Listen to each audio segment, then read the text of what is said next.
प्रश्न है 5600 रुपए को ए, बी, सी और डी के बीच इस प्रकार बांटा जाता है कि ए और बी, बी और सी और डी के हिस्सों का अनुपात क्रमशः 1:2, 3:1 और 2:3 है। तब ए और सी और बी और सी के हिस्सों का योग ज्ञात कीजिए।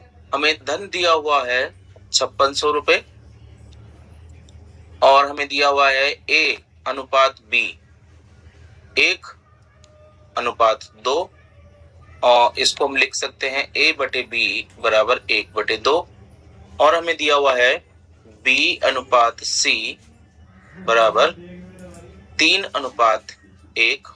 हम इसको लिख सकते हैं b बटे c बराबर 3/1। तो देखिए सबसे पहले हम a b c को एक इकट्ठा करके एक अनुपात में लिखते हैं। तो उसके लिए हमें क्या करना होगा, ये जो b का मान है यहाँ पर 2 और यहाँ पर जो b का मान है 2, इन दोनों को हमें एक जैसा मान बनाना होगा। इसका मतलब हमें करना पड़ेगा 2 और 3 का हमें क्या निकालना पड़ेगा, इनका निकालना पड़ेगा हमें लघुत्तम समापवर्त्य। तो 2 और 3 का लघुत्तम समापवर्त्य क्या होता है, दोनों अभाज्य संख्याएं हैं तो इनका हो जाएगा 2 तिया 6। तो इसका मतलब हम यहाँ पर भी 6 बनाएंगे और हम यहाँ पर भी 6 बनाएंगे b का जहां पर मान है। तो इसको हम लिख सकते हैं 1/2 गुणा 3/3 और यहाँ पर जो ये लिखा हुआ है इसको लिख सकते हैं हम 3/1 गुणा 2/2 और इसलिए लिख रहे हैं जिससे कि b का मान दोनों जगह एक जैसा हो जाए। ठीक है, तो अब ये कितना हो जाता है, ये हो जाता है 3/6 और यहाँ से कितना हो जाता है, ये हो जाता है 6/2।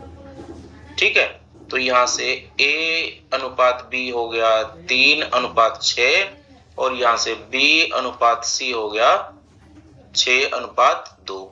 तो अब हम इनको लिख सकते हैं a अनुपात b अनुपात c बराबर 3:6:2। ठीक है, अब हम तीसरा अनुपात लिखते हैं जो हमें दिया हुआ था और तीसरा अनुपात क्या था, वो था c अनुपात d। चलिए वो देखते हैं वो कितना है, वो दिया हुआ है हमें 2:3। ठीक है, ये हमें दिया हुआ है 2:3। तो अब हमें क्या करना पड़ेगा, देखिए यहाँ पर हमने a b c लिख दिया और इसका जो ये c का जो मान है यहाँ पर और यहाँ पर c का मान वो बराबर होना चाहिए, एक जैसा होना चाहिए। ठीक है, अब यहाँ पर तो हमें एक जैसा दिया हुआ है तो इसका मतलब क्या है, हमें कुछ करने की जरूरत ही नहीं है। तो यहाँ से a अनुपात b अनुपात c अनुपात d कितना हो जाएगा, इन सबको भी हमने मिला दिया तो ये हो जाएगा 3:6:2:3। ठीक है, तो अब अगर हम भागों को उनके हिस्सों को निकालने की कोशिश करेंगे तो हमें क्या करना पड़ेगा, हमें एक चीज और लेनी पड़ेगी, यहाँ पर अनुपातों का योग। अनुपातों का योग हमें निकालना होगा, वो कितना हो गया 3 + 6 + 2 + 3। तो 3 3 6 और 6 12 और 2 14। ये अनुपातों का योग हो गया इनका 14। अब हमें क्या निकालना है, सभी भागों का, सभी के भाग निकालने हैं। तो देखिए यहाँ से a का भाग कितना हो जाएगा, a का भाग होगा a का अनुपात,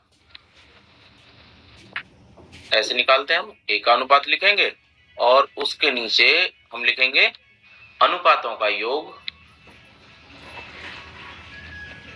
गुणा जो भी हमें दिया हुआ है धन। तो इसका हम भाग निकालेंगे, जो भी हमारे a b c का भाग निकालेंगे सब इसी सूत्र से हम निकालेंगे। तो अब देखिए हम a का भाग निकालते हैं, तो a का भाग कितना होगा, बराबर a का अनुपात कितना था, देखिए हमने जो निकाला है उसके हिसाब से a का अनुपात है 3 बटे अनुपातों का योग है 14 और धन हमें दिया हुआ है 5600। तो 14 से ये कट जाएगा 4 बार, ये हो जाएगा 400, इसका मतलब ये हो गया 1200। ठीक, अब हम b का भाग निकालेंगे, तो बी का भाग कैसे निकालें? बी का अनुपात कितना है? 6/14 गुणा 5600। तो यहां से भी हम ऐसे निकालेंगे 400, तो ये हो जाता है 2400। और आगे दिया हुआ है हमें 2 और 3, तो सी का भाग भी हम निकाल लेते हैं। हम सी का भाग कितना हो जाएगा? सी का भाग हो जाएगा 2/14 गुणा 5600। ठीक है, तो इसी तरीके से काट के हम इसको भी लिख देंगे, ये हो जाएगा 800। और जो डी है उसका भाग कितना है वो भी हम निकालेंगे, तो वो हो जाएगा 3/14 गुणा 5600। तो 14 से इसको भी काटें तो ये हो जाता है 1200। ठीक है, अब हमसे क्या पूछा गया था?